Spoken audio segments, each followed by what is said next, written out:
Hey everyone, I'm George Savaricas, And I'm Harold Varner. and we're the co-host of Rippin It. Before we start this week's episode, we want to give a shout out to a couple of our very special sponsors. Harold, this is the ultimate backyard game, especially if you're a golfer. Chippo. I've played it with buddies. It is the perfect game when you're outside just enjoying the summer. Yeah, it's going to be fun for obviously my kids soon and obviously for adult beverages.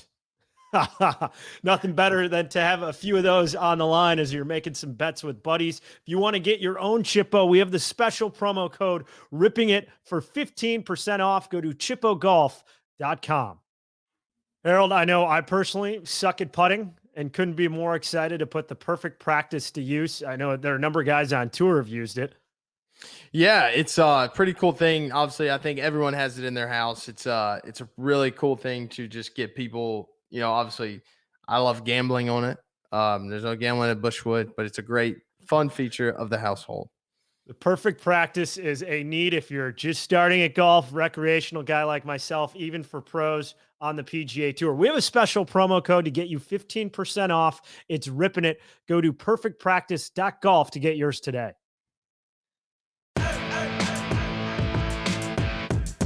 Folks, thank you for joining us. I'm George Savaricas. Harold Varner.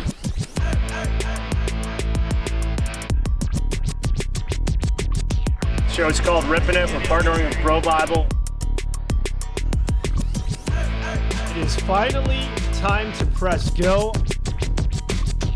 George Savaricas alongside Harold Varner III. Crazy to say this, we're on episode number 11 now of Rippin' It. George Savaricas sitting alongside Harold Varner III. PGA Tour now making its way into the heart of the summer schedule. Pretty excited by the guest that we have on this week. A buddy of yours, the second PGA Tour pro that will be joining Ripping It, and Carlos Ortiz. Excited to hear the stories that you guys have playing practice rounds together and playing Corn Ferry together way back in the day. But now you just finished up Colonial. You're in the midst of this crazy travel stretch. How are you holding up as you're getting ready for what is this, like 7 of 8 weeks that you're playing, or 8 out of 9? Or like what planet are you on at this point? I'm on planet allergy right now. My nose is stuffed up. No, it's golf. Thankfully, I don't have to fly the planes. I think it'll change a lot, obviously, like I said, in October. But right now, it's just I love playing golf. Like, I'm going to figure something out today. Wasn't the best ball striking week I've had. It was just really up and down. It's nice to putt it really nice. I just didn't finish great, which is just what it's all about. But I'm glad I got to play the weekend. After the first day, it was kind of up in the air. So it's just, you just want to be a competitor. 30 seconds good. The money's good, but like, whatever. Like, I'm over that. I just want to have a really good chance to win. I think that's what everyone wants. So I just want to learn something. And, that I've always said that, as long as I'm learning something, I'm getting better to where I want to go. And I feel like I'm getting better. George, man, fucking A, I just want to win. Sucks. When you say you want to win, how much does that motivate you every day? I mean, yes, it motivates me, but like, I just want to see what it feels like. Not so much like, I just want to, I see a lot of my friends winning, like playing well. Like Carlos, who we're going to talk to. He won last fall. He had his big moment at Houston. Yeah, so it's, I just know it's coming. I just got to figure it out. I believe that it's going to happen. You want it now more than ever, and sometimes it just ain't the right time. How do you let that fuel you? And you see different guys motivate themselves in different ways. So just keep doing what I'm supposed to do. Just focus on the things I can control, and that's putting in the time, doing the little stuff, like taking a Claritin as soon as I get off this is going to be my number one thing. Well, you're podcasting hurt, man. You're a true veteran. Not everyone can podcast with allergies. It's like the Jordan flu game. You're doing. I know. I can barely see the screen. Harold, episode 11, the allergy game, the allergy pod. No, just keep doing what I'm doing, but like just recapping it I just. But at what point? So I was talking like, I don't know, Ricky Fowler at Mayakoba last December, and he's been making swing changes with John Tillery, and his results have been like awful for a year and a half. And you hear guys say, I'm sticking to the process. I keep doing what I'm doing. When you haven't gotten the result that you want to achieve, and for you it's winning, then how do you know to just keep doing what you're doing if it hasn't? I'm getting closer. You're spot on because I'm getting chances. Like it's not basketball. It's not like winning a game. It's just hard to win. The percentages are so low. Yeah, like, you're one of the best golfers on tour. You're winning 5% of the time. Yeah, and I haven't. It's not like I'm talking as if like I haven't played well. Like I've had some chances in the last year, so just and so that helps. If we're looking at just last week, you're not going to win hitting it the way I hit it. So it is what it is. You just figure it out. I mean, I'm speaking to you as like, dang, I just want to win. But like also in the back of my head, I'm like, I know what I need to do. Like right now I'm hitting a cut with my driver and drawing my irons, which is, it sounds good until the hole's going, blowing off the left and the hole's going. So what would you play ideally? I'd like to just hit it really straight, like, so if the wind's in off the left, you don't have to aim as far left to, just make it easier on myself. But just things like that. And fairways were such a premium this week. So it is what it is. As soon as we get off here, I'm going to hit some balls. And you've had some Sundays where you turn in a phenomenal final round, and obviously Sunday's payday, and you can make serious moves and change what could have been a week where you make X into a week where not only are you making money, but also helping from a FedEx Cup standpoint. I was obviously following you around, and you're like 5 under with 5-6 holes to go. And if you shot 2 under your last 5, you would have been top 10. You shoot 2 over and you're just outside the top 30. How cognizant are you of where you are within the leaderboard when you have like 6 holes to go and you have no shot of winning, but it could change your payday by $100,000 to $200,000?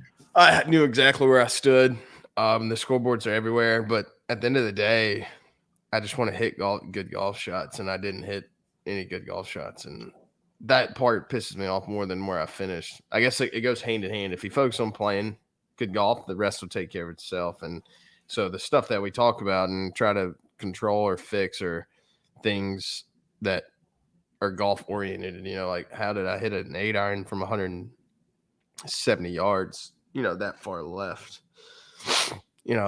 stuff like that. And then, once again, holes going to the left, wind off the right, and I didn't start far enough right. So it's a battle. It's, I think everyone's going through it, but I just got to go figure it out. What's it like seeing a guy like Jason who hadn't won before, and then he starts having a season like this and takes down Jordan head to head when I didn't watch it. I don't really, it is what it is. I didn't even know he won twice this year until I saw Twitter this morning. So it's awesome. He used to live in Charlotte, so I know a lot of his friends that are in Charlotte. I'm more worried about what I'm going to do to fix my driver, because I know you're going to have to drive. Like, perfect example, I know it's a new course this week, but at the end of the day, every golf course you're going to have to drive it well on tour. It's just how it is. It's why DJ's so, like, people don't understand how well he drives it. It's that big of an advantage on tour. So for me, it doesn't matter if the course is new. If I don't drive it well, it doesn't matter. So I struggle with that. You say that, and I completely understand. But then statistically, if you don't have a putter that matches up with that, and for DJ, it was the putter and his wedge play from 50 to 125 yards, where he went from a guy who would win once a year to the number 1 player in the world. Yeah. But winning once a year, that's pretty good. But here's the difference. Like, DJ's trying to be number 1 in the world. I'm trying to figure out how to get top 50 in the world. So the levels of like what you need to achieve or thing. But for me, for Harold, is getting it in the fairway with the driver. Like I don't know how many fairways I hit yesterday, but it wasn't a lot. I mean, I don't think I hit the green regulation on 1, and I think the next time I hit a green and reg was 7. Yeah. Yeah, you can't compete at a high level doing that. Like, but I mean, to get to where DJ, is when he hits his driver in the fairway, though. Like people, I just don't think understand how. I understand the putting, but he doesn't have to putt great if he hits it closer, and if he's, you know what I'm saying. I just think each person has the one thing they have to do to achieve what they want to do, and right now mine is getting it in play. Just haven't been driving it well. So I think we're so quick to see like what the best player in the world's doing. It doesn't really matter what he's doing if I can't hit it 350 yards. And it makes it so nice with, the shot link and all the data. But as a golfer for however long I've been playing, I have an idea what I need to do, especially next week. It's good. I love that place. It's so good. I just can't believe they have that much money. They can redesign a course in a year. Next week being which course? Memorial. I don't know the name of the course. Yeah, but I know what tournament it is. For sure. Muirfield Village is the name of the course. Perfect. So our next guest is Carlos Ortiz. How did you get into this like Spanish speaking Tuesday money game where that's your crew that you hang out with? Literally have no clue how I got in the crew, but I know that I like the way they treat people. I really enjoy just. And who's in the crew for those who don't know? In their crew, it's Sebastian Yunez, Joaquin Neiman, and Carlos, and they just, they literally stay together. Sergio, I think, is in that group as well. They literally stay together all the time. I'm pretty sure they got a house next week. So it's I don't know how I got in there. I just started talking and wanted to play together. I like being around those guys. Don't know what they're saying all the time, but I like being around them. Yeah, that's, probably helpful at times where you don't know all the shit talk that they're throwing your way. But yeah, no kidding. They've taught me a few words. Well, yeah, let's welcome in our next guest now on Rippin It, fellow PGA Tour pro Carlos Ortiz. You want to wake up feeling good every day? I mean, who doesn't? This product, I can personally attest, has had a huge shift in my day-to-day wellness. It's 2020 Immunity Booster, 2.5-ounce shot, handcrafted by sports dietitians, filled with essential vitamins and nutrients with none of the artificial colors or BS you see in sports drinks. I have it before I go to the range or start my round, or even just to kick off my day. Get 20% off your first order. Ripping It 20, the promo code. Go to drink2020.com. We're here today on Rippin It, presented by Bro Bible with a really good friend, Carlos Ortiz. You look like you're about to play some games. Thanks for your time. How's everyone feeling this morning? Thanks for having us. Great. I'm great. Not as tired as you, Harold, but I'm here. Hey, that's better than the alternative. George, how you doing over there, bud? Just living large back in Chicago. Couldn't be more excited to chat with you two fine gentlemen. Yeah, the weather looks great up there. Not. Tremendous. So Carlos, where are you at? What's the schedule that you're in the midst of? I know Harold's got a crazy stretch of like 8 out of 9 weeks. So how are you kind of slotting your summer? I'm actually not sure. I almost played. I'm really bad at planning, so I kind of played week by week and see how I'm feeling. But I'm playing next week, taking Palmetto off, and then U.S. Open and Travelers. After that, I honestly don't know. I'm in the Olympics, so it depends. If we have the Olympics, then things changed. I don't know. I honestly don't know. It's a long way to think ahead. I try to focus the next week, and then after that, I'll figure out what I'm doing. Carlos, will you go to the Olympics? Yeah, if they have them, I'll go. But right now it's a pain in the ass with all the.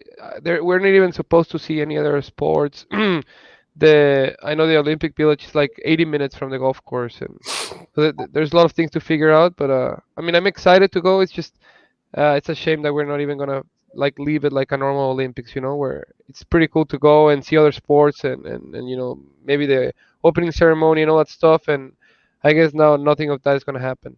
What's the process been like behind the scenes? And I know it's got to be so different than years past. And I was at the 2016 opening ceremony and talked with a bunch of guys who played then, and they were saying the coolest part, which you just kind of touched on, was getting to see other sports and kind of mixing with other athletes. And it's just so different now with all the variables that they're trying to sort through to bring 10 to 20,000 people to Tokyo and the COVID issues they've had. So what have the conversations been like behind the scenes? Honestly, I think nobody really knows anything. So they're all like, all the federations are like telling you different things, and I just hear things from other guys that, oh, now I guess we can stay in a hotel, and then somebody else says, oh, they said everybody needs to stay in the village, and so I don't think, and nobody really knows. I still think they might cancel them because I heard even from Hideki that people in Japan don't want to have the Olympics. They think it's not safe, that people have not really get vaccinated there, and they shouldn't having so many people travel to Japan, that it's not responsible. So I don't know. You hear all these other things, and I don't really know what's gonna happen. I really wanted to be part of the Olympics, at least for 1 year, to live the experience. It's just not gonna be the experience I was hoping for this year. No sports, no nothing, and they want you to stay in your bubble and all that stuff. So I don't know how fun that's gonna be. I still want to represent my country and play in the Olympics, but it's the things we have to deal with right now with all this stuff going on. Quick follow here, because I feel like international athletes that I've talked to have more of an appreciation for the Olympics, or more excitement, versus a lot of American guys. It's such a foreign concept of golf being part of the Olympics, and there was such a long gap. For you, is that something that had been on your radar as a goal? And has there been more of a national buildup for the fact that you would be not only representing your country as a golfer, but as an Olympic athlete? Yeah, I mean, that's definitely something huge. Like, obviously, not a lot of people consider golfers athletes, but I consider myself an athlete. At least in my mind, I'm an athlete, and like, it's always cool seeing. Time out. Like, we got hold on. Do you truly believe that a golfer is an athlete? Like, I mean, Heart to heart. Yeah, sorry to cut you off, George. Sorry to cut you off, Carlos. This is the topic of discussion. Do you think, as professional golfers, we are athletes? I mean, let me ask you another question. You think a Formula One driver is an athlete? No, because if he jumps higher, runs faster, and whatever real athletes do, it doesn't mean he's going to be on the podium whatsoever. He could literally get 5 more inches on his vertical. If he doesn't know how to drive the car, doesn't matter. Doesn't matter. And if the pit crew doesn't do a good job, he ain't winning. He ain't winning. So I don't know. We had this debate. I'm going to Carlos. For me, Look, Harold firm no. I know. I can see when he's leading. Like when he's asking the question, I can already tell that he thinks that golfers are not athletes. So you're not an athlete, Harold? No, look at me. I just woke up 10 minutes ago. If I was an athlete, I would have already been done with my training. I'd be eating right. I mean, I don't eat great. Harold, you already planning on your dad bod, and you're 5 months away from being a dad? Yeah. I think I'm more pregnant than Amanda. You Literally, definitely like, sit in bed and I'm like, look at my belly. You're working on. You already lost the hair, and you're working on your belly, eh? I got everything going in the right direction of a dad. Shots fired. Yeah. I mean, I wake up and I'm looking out this window and I'm just thinking, I know I'm not an athlete. I look at myself every day and I'm just like, I'm a golfer.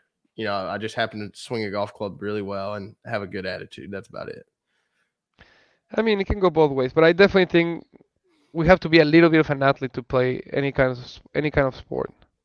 Is golf a sport? Well, that's a great question. It's in the Olympics, but look. I mean, they just kick you to the curb. You're 80 minutes away from actually doing what real athletes are doing. You don't. No, I mean, look. I definitely think you have to be some kind of an athlete to do any kind of sport at the level we do it. If you don't consider yourself an athlete, maybe, but I think we're definitely athletes. I don't know at what level. I definitely wouldn't compare myself with some sprinters or like football players or basketball players, but we're some kind of athlete. I don't know at what level, but we're athletes. If getting on the Peloton and just cruising around and then going to stretch as being an athlete, I'm for sure an athlete. Yeah, but you're talking about working. You don't have to be working out and eating healthy to be an athlete. There's guys that eat like shit and then don't even work out and they're athletes, you know? I hear you. I mean, I had this discussion with Patton yesterday, and he had a pretty good. He's like, "Do you like train to perform?" I was like, "Yeah." He's like, well, I think you would be an athlete." That was his.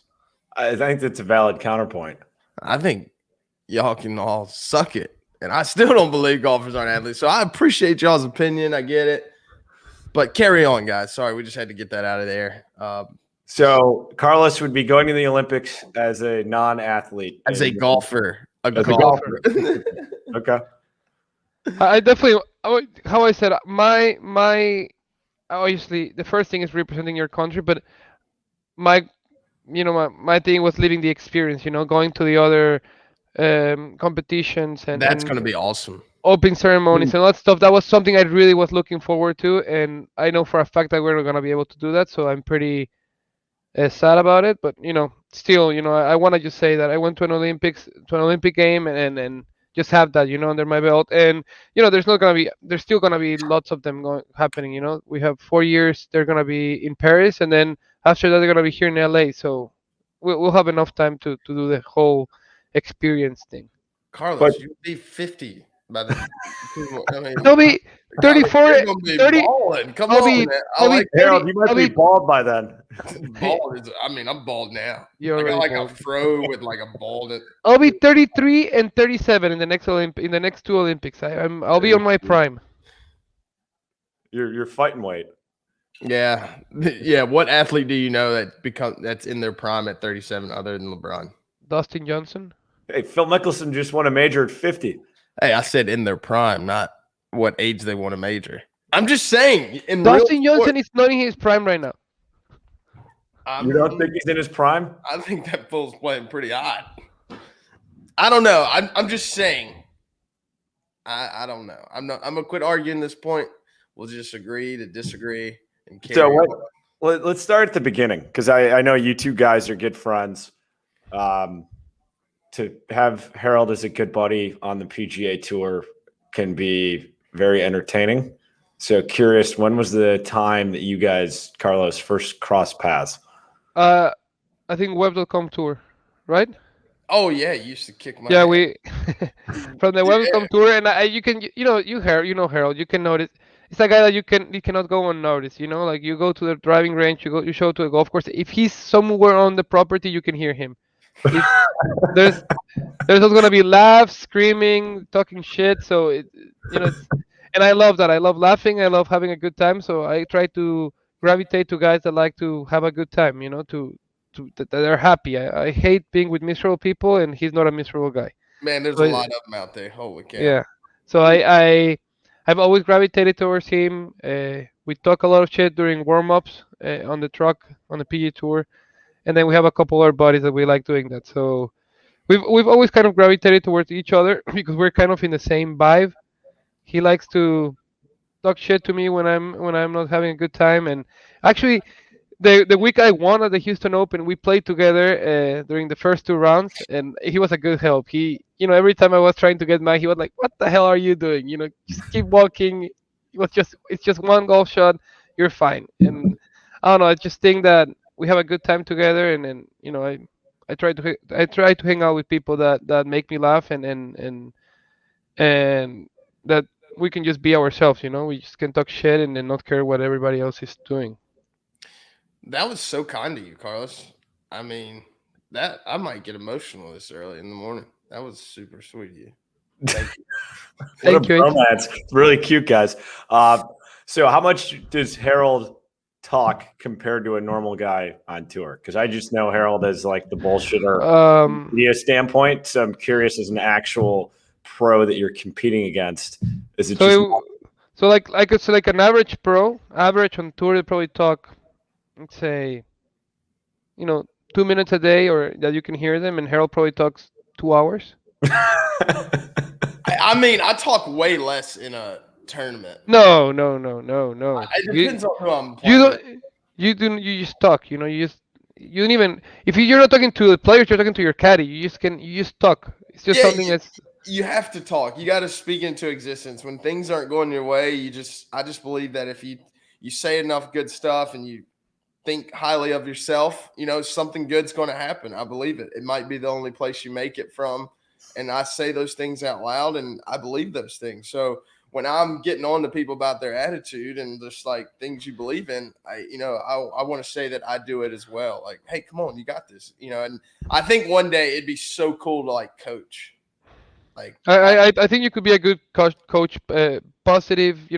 That's why I like hanging out with him. He's positive all the time. Like if you're down, you want to be hanging out with Harold because somehow he'll get you going and he'll tell you how can you be miserable if there's people starving and all that. He'll give you perspective, in his own way, and then it's just and actually makes you laugh. The things he starts saying. I don't even know how he comes up with some of the shit he says. I mean, me either. Sometimes it's. I don't think any of us know. I don't think Harold knows. Oh, I don't know. No kidding. What funniest memory from playing on the web when you guys were away from the spotlight of the PGA Tour and you're dealing with the grind and you're both just trying to get to the game's biggest stage? We didn't play much on the web. I mean, we like spoke. Like Carlos was beating my ass. I mean, he didn't even play out there that long. And then we didn't get paired together because he was winning and I was like, grinding every day. So we started playing a lot when we got on tour, like me, him, and Joaquin. And obviously, I love getting Joaquin going. He's like still, such a kid. You can.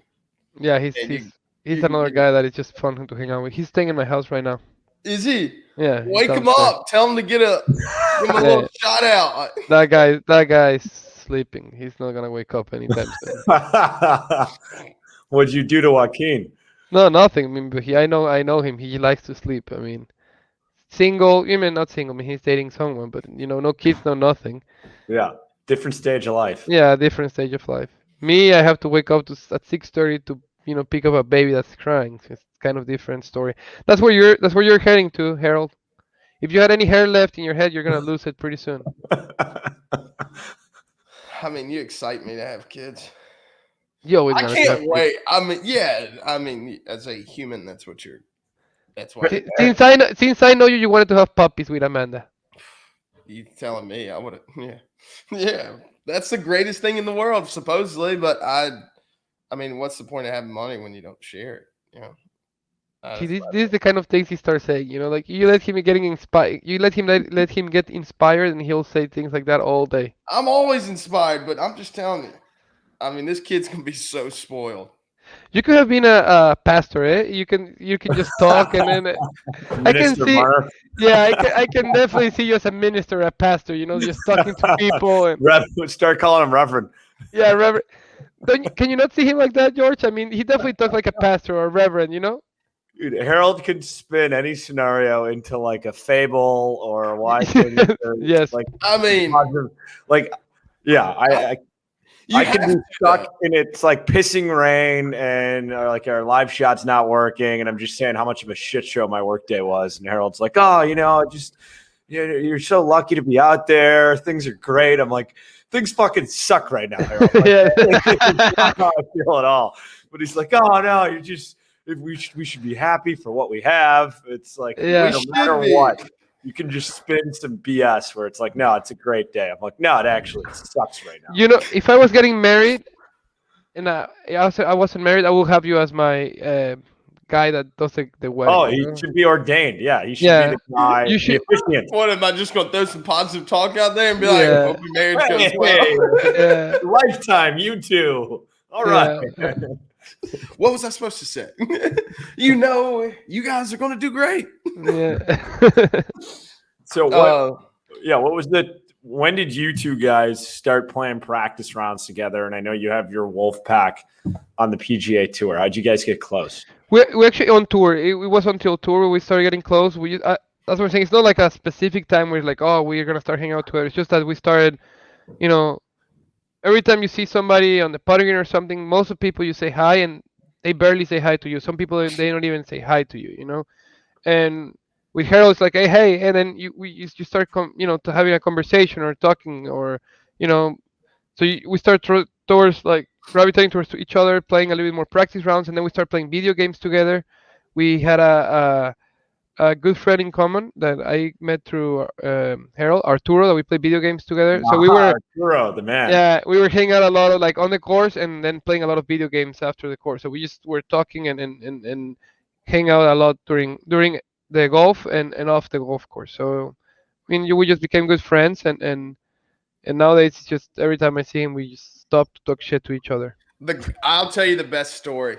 This is my favorite story because it's funny. So when Carlos was playing golf, he him and his caddy, they're talking, they're doing their stuff, and Carlos is he's pretty intense, but he's like talking it out. This is what I'm doing. This is what I want to do, and he's like, I think it's hilarious. So on 18 first day or 9 first day, this part 3 in Houston. Oh yeah, I remember that. I hit a great shot in there, and he hits it out there to the right, and I'm not thinking anything of it. But Carlos is he is going in, blah, blah, blah, blah, blah, blah, blah. And somehow, he walks a little faster than me and he comes by and I'm like, hey, man, chill out. That might be the only place you'll make it from. And I've said that to a million people, so many people, because this old man used to tell me that, and it's so true. Just chill out. It might be the only place you're literally going to make it from. And this fool made it. I couldn't. I was like, I want to talk people up, but you didn't have to do that. And then that's my favorite memory. And Reverend Varner calling the shot. I told you that when I won in Houston, I promise you, I should have written a check to Harold. He helped me out a lot. Because he was a tough golf course. We were grinding, and this guy just kept. Every time I get pretty intense with my caddy and we speak Spanish and we start going at each other, Harold would come shout at me, "Hey Carlos, just calm down. It's okay. You're gonna make it from there." Or it was just normally somebody that doesn't bear, nobody really would say anything when you're on the golf course on a tournament and you're arguing with your caddy. Nobody's gonna come in and jump and say anything. But Harold doesn't care. He will just say "Hey, just shut up. We're trying to play here. It's fine. You're on the green. Just get it over with." And I remember on the 9th hole, it's the last hole of the day, and I left my really hard putt and up and over long ways. He's like, "Dude, it's fine. You're gonna make it from there." And I put it and I make it. I just look at Harold and just start laughing. It's like, wow, how the hell? How the hell this guy can stay so positive through? That's just something I like him. He's just positive. I don't know. Somehow he finds a way. It's like that story when they give these 2 kids for Christmas. One of them they bring them toys and he's so happy, and the other one they bring them a piece of shit. And he gets all happy too, and the other brother says, "What the hell is going on?" "I don't know. I think they gave me a horse. He must be somewhere here." He's so positive. They give him shit. He still thinks there's a horse there somewhere. Yeah, man. It's just an opportunity, man, to do something. He's the kind of guy that will just find some positive thing out of nothing. I still can't believe you made the putt though. I know that was a good putt. Track. Beyond the story, I still can't believe it went in. I was like, what the fuck? How crazy was that week for you, Carlos? And we'd always heard the stat this many years since a Mexican-born players won on the PGA Tour, and then they have Harold there for the first 2 weeks, but then also do it in Houston. That was pretty cool. I was just, it was one of those that I knew it was gonna happen. You just never know when, and it was just it's a long wait. I obviously had a really. I wouldn't say easy, but it became really easy to. I won really quick when I turned pro. I won 3 times on the World Cup Tour, and it looked easy to win. And then I waited another 6 years, so I knew I was gonna do it. I didn't know when it was gonna happen. It was pretty cool the way I did it, and beating some good players too. That was pretty cool for me. Yeah, tell me about it. All right, so the important question. If you're trying to let out not a nice F-bomb, but if you're really mad, how much easier is it to swear in Spanish than it is if you're in English? Is that an immediate default? You're no, something. It's actually, it depends. If my caddy right now, it's South African, so we speak English, so I swear in English. If my caddy, it's Mexican, like the old one, I swear in Spanish. So it just depends. Really? Yeah, that's a weird thing. They actually gave me shit, they write friends when I post a video or they see it on TV or something, and they see me talking to a ball in English, it's like, what the hell are you doing? You're Mexican. Talk to it in Spanish. That's why your ball is not doing what you want, And I'm, dude, it's not. You're speaking. You're yelling the wrong language at your golf ball, Carlos. I can't help it. Like it's just something I don't know. It's just weird. When I'm talking English, I'll talk to the ball in English, and I'll swear in English. I have no problem dropping f bombs and saying whatever comes to my mind. But I don't know. I don't even know how that works. It's just weird too because I get interviews. You've been there too, Harold, and you make fun of me. They ask, like they ask my question in English and they want me to answer in Spanish. Like my brain doesn't function. It's like what? Like like I start answering in English. I need to answer in Spanish. Just that weird changing from language to language. It's pretty cool. You can speak both of them. I know a few words in Yeah, you can barely speak Spanish. English. Correct. I mean, so learning another language, it just would be a tall task. So Carlos, imagine trying to co-host a podcast with him. It's actually fun. I just get off topic like right now. We literally just like 30 minutes of shooting the shit, and we don't know anything else about Carlos other than me and Carlos are friends. Pretty much. Carlos, backstory wise, I mean, there's not a clear path from Mexico to the PGA Tour necessarily. So what was your journey where not only like growing up and playing the game in Mexico, but you thought like, oh, okay, not only can this be a sport that I love, but something that I can make a career out of? I don't know. I got lucky in two ways. First there's not golf is not really popular. That's not that's not something that people play in Mexico. It's just you have to be a member of a club, and clubs are not public. There's no access to golf unless you're a member of a nice place, and there's not that many. There's Guadalajara is huge. It's probably as big as Dallas. It's 7 million people, and there's probably 7 or 8 golf courses, and maybe 2 of them are nice. And I just got lucky that my parents introduced me to the game, and then I had a bunch of friends that played, and so we just hang out. Like literally, they would drop me off at the golf course, and I would be playing games. And I remember playing 18 holes for a soda. We were gambling for a soda for 18 holes. I couldn't even. We were walking, 36 holes a day. It's just fun. I had a group of friends that I could play with, and it was pretty competitive, and it was fun. And the second thing is that my dad always wanted me to use whatever I did. He didn't care what I did. He just wanted me to do it the right way. Like if I was gonna play tournaments, then I wasn't allowed to go out in the weekends and then go play to a tournament. Like he wanted me to do it the right way. He didn't care if I didn't play, but if I played, I should do it the right way. So I always kind of wanted to do something. I knew I wanted to play golf, and I don't even have like a time where I say like, oh, I'm gonna do it for a living. I just always knew that I wanted to do this, and in my mind, I always knew I was gonna make it. It's never like a doubt or anything. I didn't know how the path or how it's gonna happen, but I know it's gonna make it. I just kind of followed where the life was taking me, and taking, I had opportunities that open up, like going to the U.S. and play. I took it, and I kind of was trying to figure out how to get there, and the more the more I worked, the more I kept playing, the easier it became to see where I was heading. I about fell asleep. Sorry. No. Awesome. What a jerk. You're awesome family. Obviously, I got to spend some time with your family. Your dad is an amazing cook, so yeah, I love him obviously for that. But I just love the way the dynamic he always treats you every time you're around. He's like, once again, you like being around positive people, and that guy so passionate about what, especially for his son, but in general, for I'm an outsider, and he's always like, "Let's go."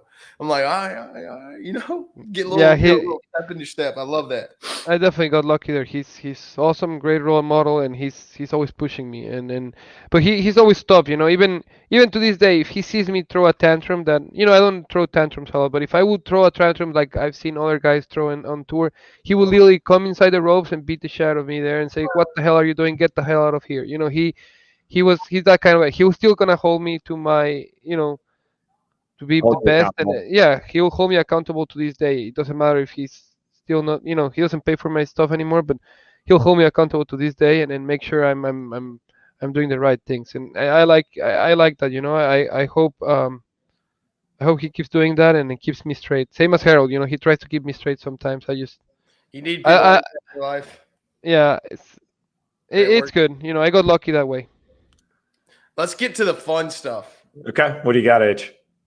Carlos. So obviously I'm having a kid in October and you keep talking about me chasing you. How? I mean, how old are you now? So you're I'm 30. Are you 30. 31? You're 30. 30. And you're about to have your third. Yeah. This is a question for Haley, but are you going again? No. I don't know. I don't think so. Yeah, right. I don't think so. I honestly don't think so. I don't think so. It's just you never know what's gonna happen. I don't want to say never, but I don't think we're gonna having another one. It's been tough. 3 years, 3 babies.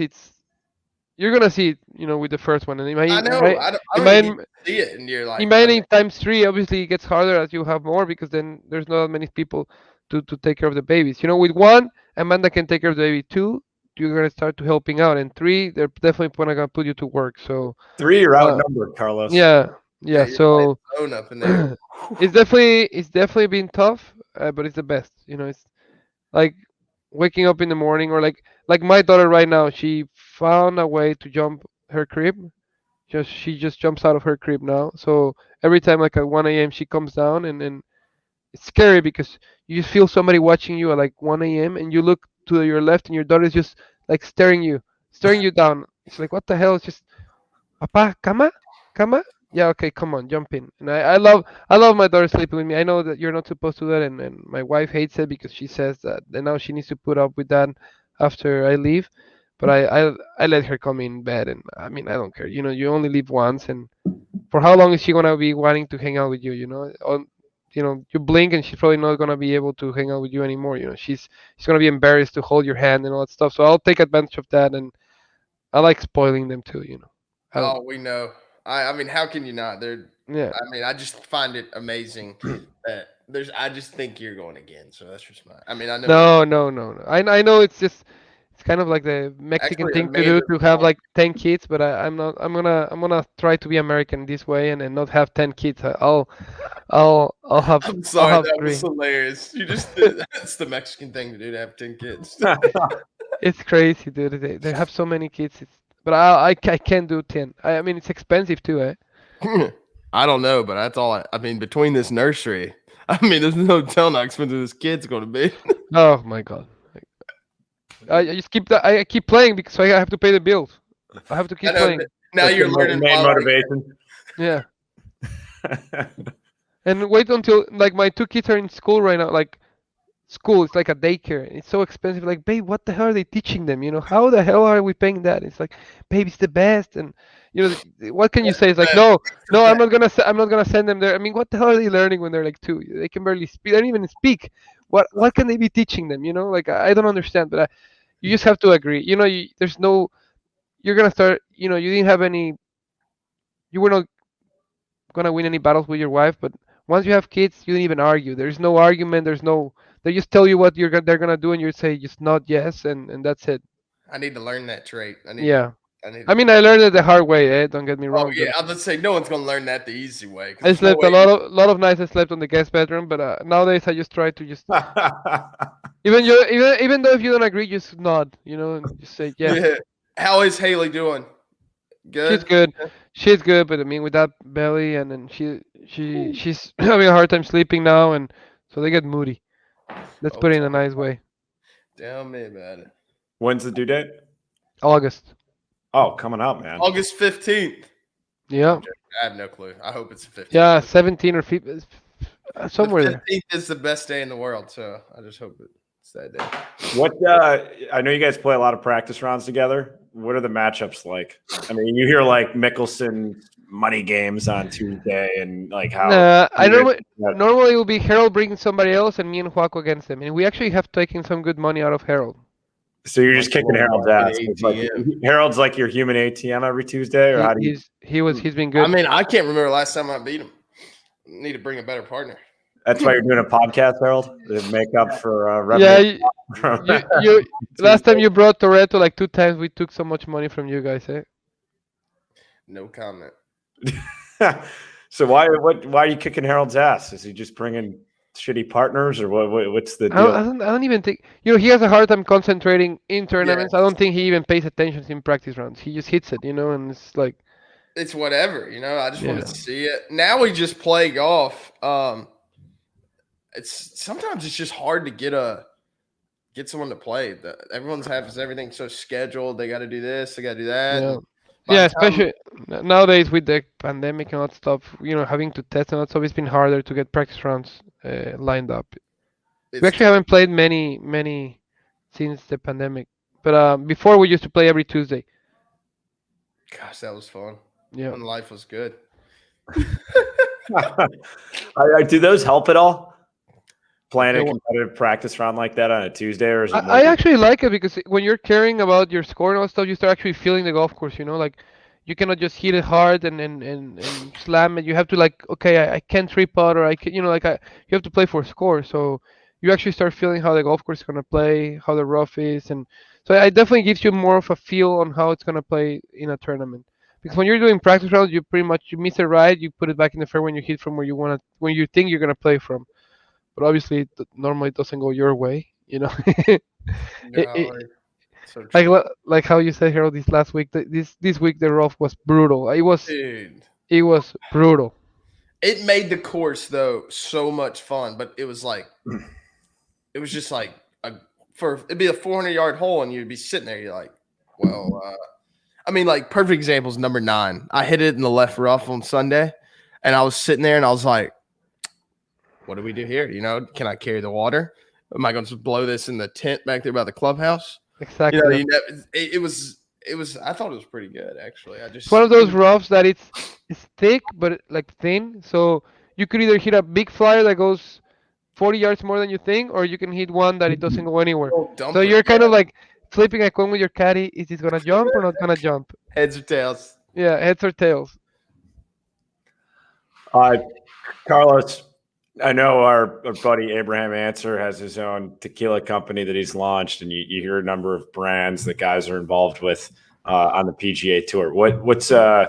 There's a tequila company that you're involved with as an ambassador, or what's kind of come up recently? Yeah, we're doing I'm an ambassador. I'm a partnership with Maestro Dobel. It's actually one of the oldest and biggest tequila companies that it's been. It's been 12 generations in the same family.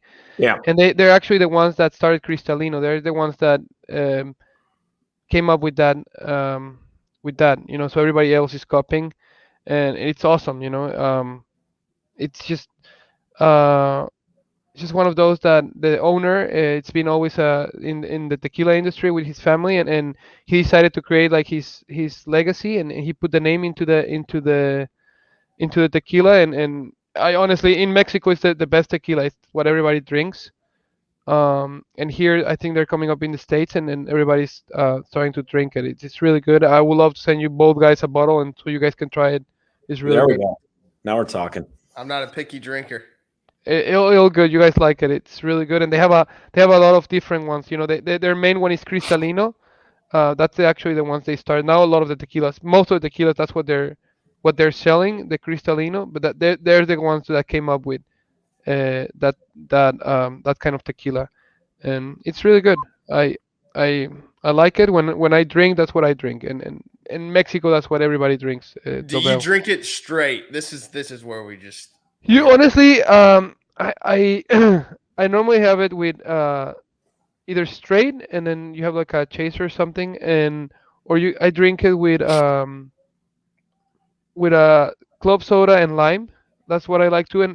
But Dobel, they now that I've been with them, they have this drink. They put like agave syrup, lime. They did like this cool mix that it tastes really good. I'm gonna send you that recipe. When I send you a bottle, it comes with like a recipe how to do it. That actually makes it taste really good. I don't know if you like tequila, you're gonna love the drink the way they do it. I like to have tequila in a household where I can just go to bed. I just feel like here in the U.S. at least when I was when I was in college and all that stuff, everybody had tequila with like just shots and to get drunk. But in Mexico we actually enjoy it. It's something to enjoy, and I think people are trying to do that more here. And I feel like if you drink the right tequila and good tequila, like Dobel, you don't get hangover. I mean, you don't get bad hangovers. I mean, you always get a little bit hurt when you're drinking, right? But Carlos, you ever drink on the course on your weeks off when you're back at home with buddies playing? I honestly do not drink much on the golf course. I've drank a couple times. Like last time I drank in a golf course was I went to Kramer's Hickok bachelor party in Cabo. They start you off with shots of tequila there in at Chileno Bay. They started with shots of Oh, tequila. so you were trying to make a Yeah, I mean, honestly, I was already drunk by the fifth hole. I don't drink much, I'm lightweight. By the There's fifth hole, I nothing was worse. drunk. I was no shirt, no shoes. And I'm like, what the hell am I doing here? And we were on the fifth hole. I mean, it was a long ride. Fifth But you hole, shoot something that like there. that. I usually get there about 13th hole, and then I get to 18 and I press for it all and hope it works out. I mean, it's just one of the I don't know. I'm not a drinker, like a big drinker, so I can't drink for like if you give me 5 tequilas, I'm there, or 3 right now. I haven't drank in a while, but it's just hard, to keep up playing and drinking. It's I don't know how people do it. I mean, you probably have a better experience than I do in that, Harold. You like to do that more often. I like to have fun. We'll just say that. Yeah. I like to do it in places where like no one's gonna get like you can let loose. And there's some awesome places in North Carolina where you can do that. Well, Well, you, George. George, who's your little guy walking around? Real suave. My cousin's actually sneaking out to go play some golf right now. That was awesome. I thought you were in Chicago. Yeah, I'm in Chicago. He was passed out on my couch. So. Oh, I heard it's pretty cold right now out there. It's freezing, man. I drove from Miami to Chicago, so let alone did the drive suck. But I go from 85 and sunny to like high 50s. So. Yeah, I saw the Corn Ferry Tour guys were freezing out there. Yeah. I saw David Lipsky last night.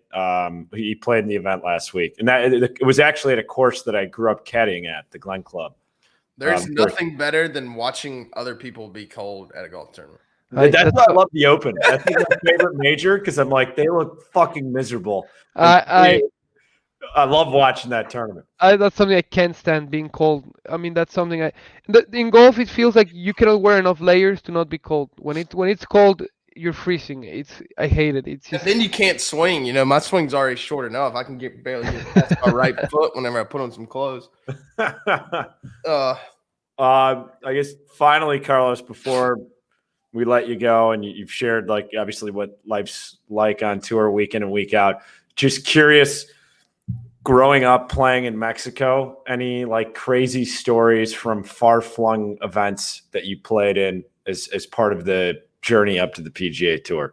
Because you see, like, everyone's played mini tour events or like junior tournaments that are just in these crazy locations. So just curious on your end. If there's anything that comes to mind. No, actually, not really. I mean, I haven't really played many mini tour events. I think I played like one Latin America tour tournament.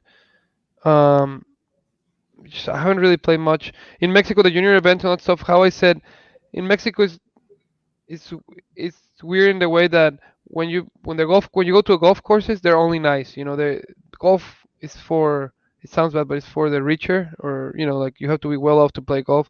So when you go to play a golf tournament, all the places are nice, and it's everything what you expect. It's the nice places. So there's no really crazy stories or anything. Nothing that comes up to mind growing up. If anything, more like the place that you go in the U.S. Like I went to Midland one day to play golf, and that was you're paying $350 for a Motel 8, and it's blowing like 50 miles per hour. I remember that. I can remember that. But in Mexico, you would think they had more stories, but honestly, in Mexico, that's weird in that way that when you go to a golf course, everything is gonna be nice. It's what you expect. It's the nice life, the nice stuff. It's not real out there on the PGA.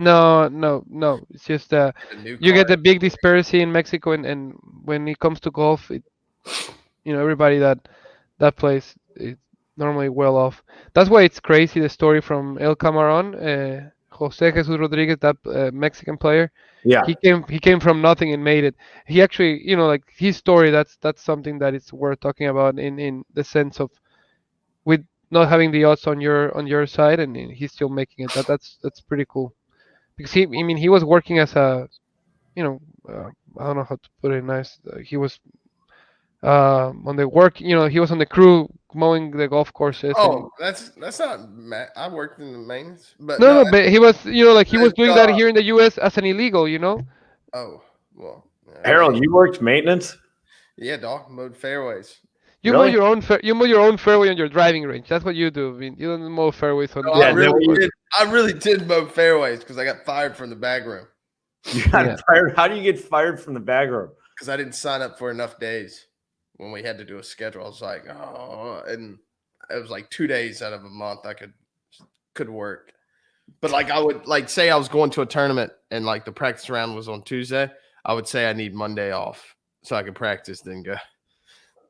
Yeah, didn't fly too well. And then for about 4 weeks, 5 weeks, I had to mow fairways and it was awful. You had It to get sounds, up so early. but it sounds fun to getting the machine and just riding down the fairway. Well, get your ass in that machine, Carlos. Well, the thing I remember the most is that obviously I don't know the Mexican's name, but how they would speaking about perspective. So you get your check, right? And as a 20-year-old kid, I was there for the summer. I'll never forget. You get your check, and I'm thinking like, yeah, it's Friday. I'm gonna, like do something, whatever. They would get their check and like figure out how they could get it back to their family. And I just like, I was as a 20-year-old, I was like, I'm about to spend it myself, in a selfish manner. And that's all they thought about. They were always ready. It'd be 6 a.m. and we had to be mowing by 6:15. So like you had, that 15-minute grace period. The guy would be like waiting on me every time. No, it's crazy the way how hard they work, and that's something that I obviously illegal immigration. It's not something that it's great, but most people that come here, they're just coming to work and send money back to the to it's not even Mexico. It's most of the people that are coming nowadays are from South America. Like we have a big immigration problem in Mexico from people from South America. It's just they, when start understanding the difference of pays when when you start making your own money and everything. You understand for them to work like an hour here is what they would make in a day back home, or even more for an hour work in the US, even more. Like I think the minimum pay is like $4 a day. Damn. Yeah, so or $5 a day, $4 a day. That's what the minimum pays. So when you take that into perspective, if they come here, they go and they're beat their ass, in construction or field or whatever, and they get paid $15-20 an hour. It's crazy. What they can, they come, they work for 10 years here, and they go back to, and they give like life to their whole family. They can send kids to school. They change their life. So they're actually making a big sacrifice coming here. They're taking a risk. So I always think that there's some kind of respect to those people, because I know we see it. We are in this comfortable side. We were born with, we were born on the right side of the border. Or you guys did, but I mean, I had in the same sense I did too. So it's easy to judge from one side and seeing those guys like, oh, they shouldn't be coming and everything. But yeah, if that were you and you had your chance to help your family and make them better, would you not take it? And that's a hard question. No, that's an You easy know, question. You wouldn't. yeah, and you would do it in a heart. I would do it in a heartbeat. It's just hard for them. It's not as easy as it looks. Those decisions. The people are sitting down and say like, oh, they shouldn't be coming here. Yeah, I mean they shouldn't, right? But with the poverty there is down there, I don't think they have any other options. Yeah, it's just funny that the people that say they shouldn't be here, they won't get up and do any work either. But those guys that come over here, I mean that's something that I tell them, like they're actually not, yeah, they're bad people, there's always going to be bad people that they do bad things, but they're not coming here to steal your job. They're coming here to do the job that nobody wants to do, mow the grass. They're doing construction. They're not, there's no like they're lawyers or they can even go to school here. They don't have anything. They just do the job that nobody else wants to do. Yeah. I think you do whatever it takes to provide for your Yeah, family. that's what they're doing, and you were right. They say I think 80% of their check, that's something like that. They always send back to South America, Mexico, wherever they're from. They send back I think 80% of their paycheck. It's crazy. Wow. Yeah. Sheesh. For at my age to see that, I was pretty blown away because I find myself not a selfish person, but to see that, like, because you could work overtime out there, they would work all day, and as soon as 11 hit, I was out. Going to a golf course. I couldn't wait to get out. I was, Yeah. whatever, and just see that, it was pretty eye opening. See the grind. Yep. Real grind. What are you doing now, George? You gonna go back to bed? I'm actually playing some golf today. Oh, you're playing. Oh, that's your cousin waiting for you on the. We can see him on the No, background peeking out.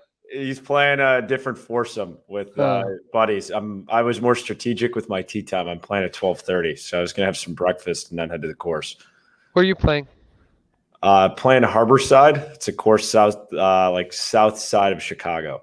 That's one thing about Chicago. It's about to get really nice right there.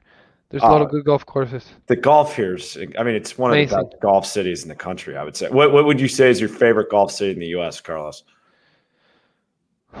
Ooh, the thing is, I haven't really played much there, but I heard up there in up New York and up there's a lot of golf courses that are really good. I haven't really played much, and it's hard to beat too in California.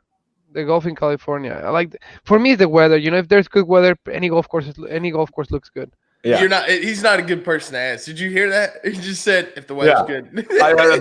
And I love when Carlos, you say that, it makes me think of you, Chileno Bay, shirtless, fifth hole. No. For me, I love golf, but if there's shitty weather, I don't really. I'm not the guy that I had guys in college that it was like here in Dallas, you can get bad weather. It was freezing and raining and all that stuff, and they're like, hey, let's go play golf. I'm like, what the hell are you guys talking about? I'm not coming out of my. I grew up in Mexico. In Guadalajara, I'm not kidding. There's 365 days in a year. There's 364 days of sunshine and perfect weather. Yeah. It rains. When it rains for like hard for like an hour, and then it's perfect. I did not grow up with shitty weather, and I'm actually a good player in shitty weather. But I don't. If I don't have to play, I do not come out of my house. I do not. I'm not gonna put myself through, suffering with like cold or, like crazy wind with rain. That's just not something I voluntarily. I'm not gonna do it. If they're gonna pay me to do it, then I'll definitely do it. If there's a paycheck that you're gonna collect after doing that, yeah, I'll do it. Correct. So, Carlos, what's your secret to play well in shitty weather? Live in Dallas for 12 years. For 12 years, they'll do it for you. Dallas. Yeah. The winter's been terrible lately. We have the worst weather in the planet right here. We don't really get that 75, no wind, no nothing. If it's either 45 and blowing 30 out of the north, or it can be raining and tornadoes, or it's 85 or 90 but it's blowing 40 out of the south. So it's not really you get like the perfect day to just play like Palm Springs. By the way, Palm Springs is a good place to play golf. If you want to go to a place to have good rounds of golf, that's a good place. Or you don't. Palm Springs is good. Or you don't. What's your favorite place to play golf? You're making faces, Harold. So you tell us what's your favorite place to play golf. My favorite place to play golf, Reverend, tell us. is Riviera. Yeah. I said LA. I said California. That ain't LA. That is like California. When there's like not everywhere in California, just at Riviera. Like that is one of the best places in the world. Pebble in that area, Monterey Peninsula, Spyglass, Cypress. I like this place, Charlotte, North Carolina, because it's about to be, it's about to get 100. You drive an hour and 45 minutes, and it'll be 70 degrees. And it's, you got the best of both worlds. Carlos, and I'm biased. So Harold picks Riv. What's your desert island? You pick one golf course. What is it? It's Riviera. I love Riviera. I'm not copying that guy. I love Riviera. Riviera is, something. Kiwa last week was a special place. That place, I've never played a golf course that is so hard and it's fair. That place, they didn't put the greens fast. The rough wasn't crazy hard. It was just a tough golf course. That place is, for not really having anything special. I know it's by the ocean or anything, but for not having anything special, That place is a really good golf course. That place is on my top of the list right now. There's What do you very guys- few places you go to and you get done, you're like, oh, I could take a nap. That place is honestly the conditions we had on the golf course, it was as normal as they can get. We got windy maybe 1 day or 2 days. It was just Nothing opposite, crazy. It's just one of those really, really hard golf courses, but fair, you know. So, Carlos, I'm playing there the Monday after Palmetto Championship. I'm a 6 handicap. Obviously, I'm not going to tip it out, but I'm curious. Your We didn't tip it- condition. Look, George, we were not even close of playing from the back. Not even 1 day. Not even like the par threes that you think, oh, they were hard. We played from all the way up. You know, we played two or three tees up. Not even one single. We played. I would say we played from the second. You know, the tees 1 tee up every hole in average. Well, It what was- would a 6 handicap shoot from those conditions? You won't break 100. In the conditions we played, Yeah. Yeah. yeah. I'd say you probably. 105. I would think. 95 I think if you 105. break. I think if you break 90, it will be it's like breaking par for us. Break 90. There's no way, bro. Yeah, I Only mean, because I just think that it's really good for really good golfers because there's so much force carry. Like the par doesn't like yeah, we the- don't no, tell. the thing is, there's a lot of weeds. Those weeds that you don't find your ball. And Yeah. if you find that you cannot play it out, there's a lot of that. And like every hole, you know, there's no bailouts. There's right and left. There's shit. Short is shit and long is shit. So it's like, where do I hit it? You need to hit it in the right place. It's like, okay, What's the you know- hole with the water down the right with the wind blowing off the left? 13. 13. Yeah. Yeah. You could not finish. I nearly didn't finish that hole. I hit it right off the tee, dropped it. It rolls in a different. I hit my next shot right. I walked up there and almost hit it in the water again. I mean, Yeah. that hole you could literally not finish if you get Yeah. any kind of cut. Then So you- 11 is a par 5 that if you have, obviously when it was down with, you could hit like 8 iron in and you go for it. But if you have a 5 iron in, there's no way you can hold that. I mean, they had to mow the weeds up To keep because it everybody was from- barely rolling off the green. It was going in the weeds. They had to mow the weeds like, you know, like 4 feet higher than they were, you know, like up the hill because everybody was rolling into the weeds just from rolling off the green. I mean, it's just one of those plays that I think if you're like a little bit of a high handicap or not even a high handicap, like a 6 or 7, you're gonna lose balls every hole, at least 1 ball a hole. Just there's shit everywhere. For sure. So I'm about to get my ass kicked, is what you're saying, Carlos. Yeah, you're gonna get your ass I kicked. think I it's mean, good for but one if you day. go with the mentality, I'm gonna get my ass kicked, it feels better, you know. Like I'm just gonna go get my ass kicked and just gonna take a look at the golf Well, course. yeah, like if you know you're going to get a beating, then it becomes a lot easier to take than if you're blindsided by a And beating. if you somehow get to play good, it's like, oh, great, you know. But Yeah. it's just one of those that it's hard to. You can be having a great round, and then the next hole you make 8. You know, that's just one of those. It's easy, and it's weird because you play either 4 holes into the wind, then 8 holes downwind, and then another 6. No, it's like how many holes? It's 4 downwind, then 1 side. Yeah, it was 8 down. 4, 5 through 13 was 9 in a row, same direction, and then 14 Yeah. through 18. Yeah, so you can be playing great, and then you get to the down, into the wind, and vice versa. So it's just hard. Just changes, and it's one of those that when you're playing a downwind, we did that on the tournament. You know, Sunday was downwind, and the other day was into the wind. The golf courses you can be hitting driver sandwich or lob wedge, and they can you be driver rescue. You know, that's how much you can change a hole. I mean, 18. You know, if you hit we were driving. The last day was driver sandwich, and the other days I hit driver 3 when I barely got to the green. Damn. Yeah. All right, Carlos, I appreciate you spending an hour of your time with us. I mean, it's always fun for me to hear from Harold's buddies on tour what he's like week in and week out, since I get a little snapshot of it as a podcast co-host. Yeah. But didn't know that we'd be able to start calling him Reverend Varner from here on Yeah. out. So I think you can turn to a reverend. Eh? If you hear the calling, you should take it. I'll let you know. Right now, I'm gonna learn how to hit my 5 irons closer and hole some more 10-footers. Man, my allergies are killing me. I'm so sorry. Take some Certic. I can't do it while I'm on this. Okay. It's in the car. I tried to find something, and all I have on this hoodie and my underwear.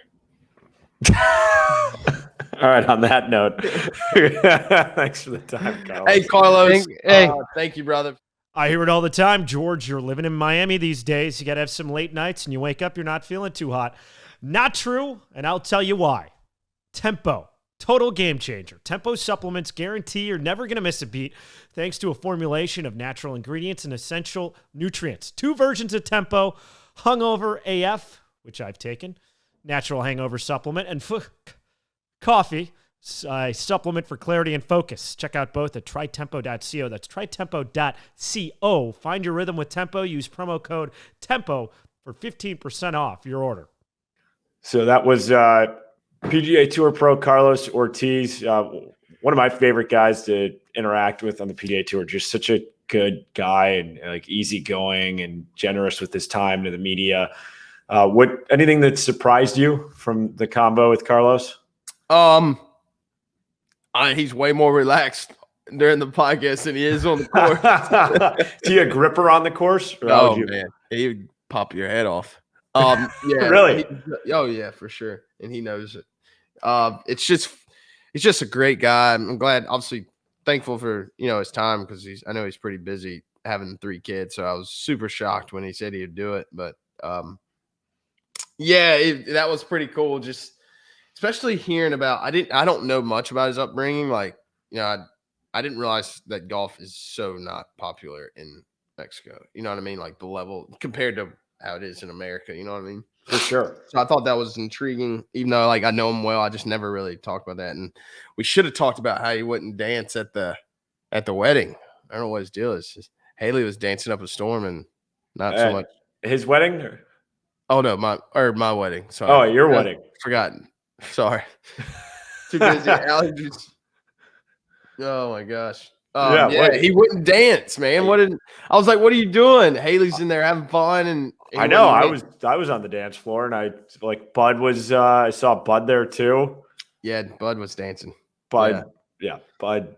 I love that guy. He's not allergic to a dance floor. That's for sure. No, that's another great individual.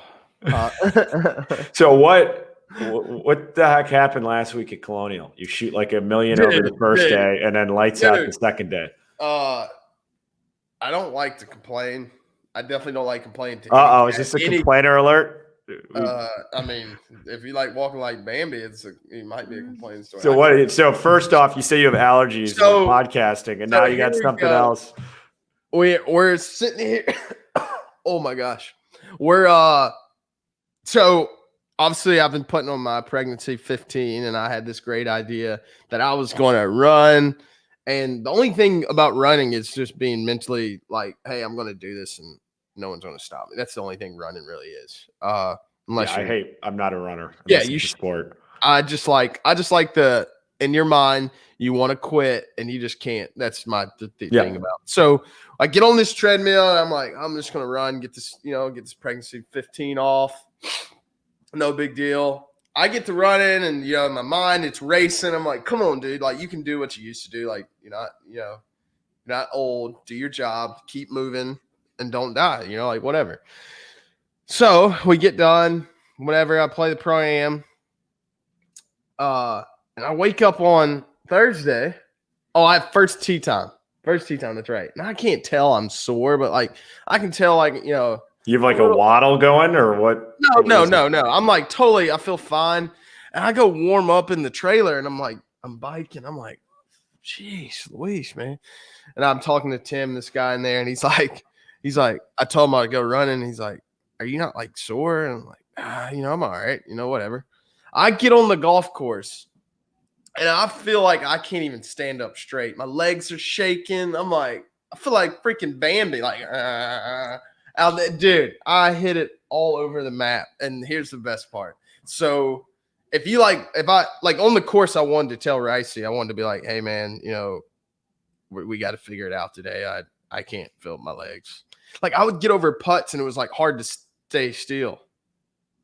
So we play and I'm like, my goal today. Probably looking at you what's going on, bro? Yeah, so he's like, in the middle of the round, he's like, dude, what you all right? And I'm like, I'm fine. So we get done. Because I purposely made a note, like, I'm not telling him, I'm not, because then he'll be like, you're an idiot on the course, and I just don't want to deal with it. So we get done playing, and I'm like, Hey, I just got heads up. I literally had no legs today. I felt so out of whack.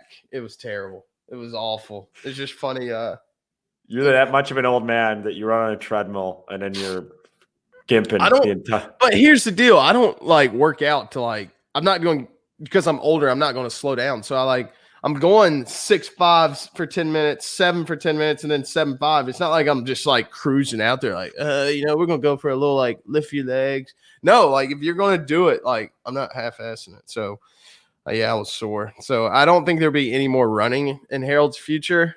The day before a tournament. Yeah, the only thing I think I used to do it all the time. I just, I don't know what, and so it's a funny story because I got the greatest text after Saturday from one of Rice's friends, and it said something like, "I don't think you'll be running anytime soon before a tournament." Like talking to me, he's like, "You actually might have a chance to win if you wasn't running." So it just lesson learned, I guess. Maybe I am getting old, but I don't feel old. So get on the treadmill. You don't feel old till you're inside the ropes, my man. You're funny, George. That was said with so much sincerity. Yeah, I could tell. You could punch me through the camera right now. You would. Hey, what are you doing these days? I have U.S. Women's Open this week. So just did a cross country move from Miami back to Chicago for the summer. Will you do that from now on? From years to come, like that's what you'll go. Winters in Miami, summers in Chicago. Oh yeah. That's plan. Cool. Got it. Florida resident. Just if we have any IRS employees listening, I maintain my Florida residency year round. I'm just in Chicago for brief portion, but June through September, best summer city in the country in my mind. And then beyond that, I can't do cold weather.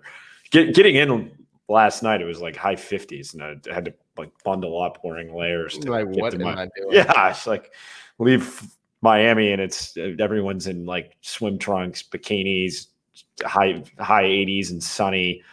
And then you get here, everyone has like 3 layers on, jackets, it's overcast. It's just rude awakening that there's a season beyond like just going to the beach every day. God. But yeah, U.S. Women's Open, I, like you, have this crazy stretch working 8 out of 9 weeks. Then I do Palmetto, U.S. Open, I can't remember, Travelers Week, I'm in Connecticut. You and I will both be at Rocket Mortgage. And then John Deere, I'm back in Connecticut at Golf Channel headquarters. So it's just, it's a nutty stretch, man. What a time to be alive, man. For sure. But I mean, it's such a good problem to have. Like, I will never bitch about working 8 weeks in a row. It's like you're fortunate to A, have a job, B, the opportunity, and then C, it's like such a good time of year. It's not like it's November correct. or something. So yeah, you get to go to some cool places in the summer. I will say that summer schedules, especially there's one place that is going to be hotter than dog dookie. What's that? Hungary. Yeah, I was joking with David Lipsky. He got in the field to Congaree. He was telling me that when we were playing games. I was joking with him that I was like, "Oh man, if you need a caddy," and then I was like, "The weather." I was like, "Yeah, never mind."